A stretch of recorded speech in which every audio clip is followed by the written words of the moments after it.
Iran को अभी कौन चला रहा है? 37 साल तक ईरान के सुप्रीम लीडर रहे आयतुल्ला अली खामनेई को अमेरिका इजराइल ने 28 फरवरी को मार दिया।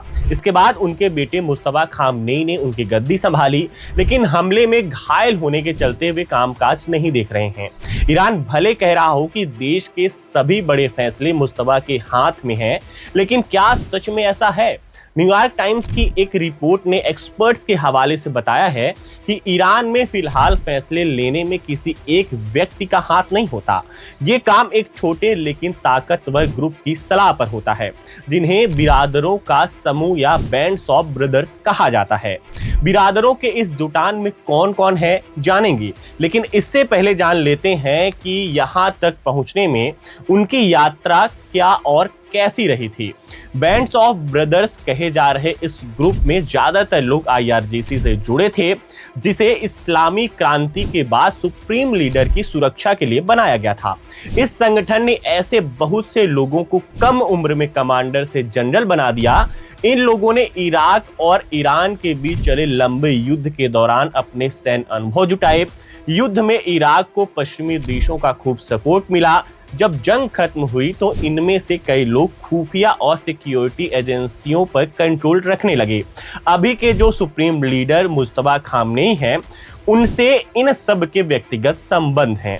मुस्तफा अपने पिता खामनेई का दफ्तर देखते थे। उसी समय ईरान के कट्टर नेताओं से उनकी करीबी बढ़ी थी।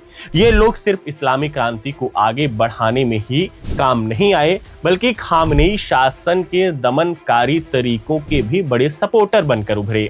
इनकी पावर का अंदाजा इससे लगाइए कि सुप्रीम लीडर समेत 50 से ज्यादा बड़े ईरानी नेताओं की मौत के बाद भी अब तक ईरान अमेरिका के आगे झुका नहीं है। इस लिस्ट में सबसे पहला नाम मोहम्मद बागेर गालिबाफ का है। 2020 से ईरानी संसद के स्पीकर हैं।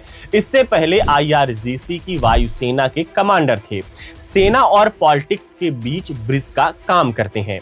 पिछले महीने जब पाकिस्तान में अमेरिका से शांति वार्ता चल रही थी, तब ईरान की ओर से गालिबाफ ही इस्लामाबाद गए थे।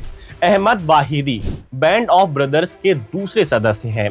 वह पूर्व खुफिया अधिकारी रहे हैं। मार्च में जब अमेरिका और इजराइल के हमले में IRGC के प्रमुख की मौत हो गई थी, तब इन्होंने सेना की कमान संभाली थी।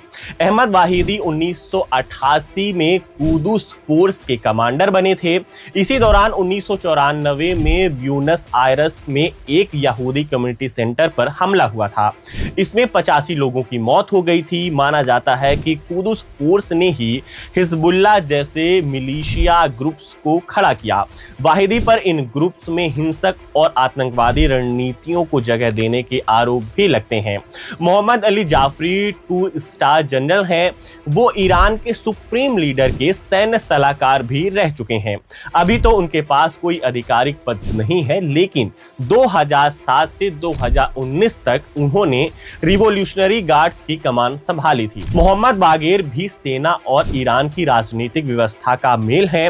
उनकी पहचान एक स्ट्रिक्ट लीडर के तौर पर है। मार्च 2026 में उन्हें सुप्रीम नेशनल सिक्योरिटी काउंसिल का सेक्रेटरी बनाया गया।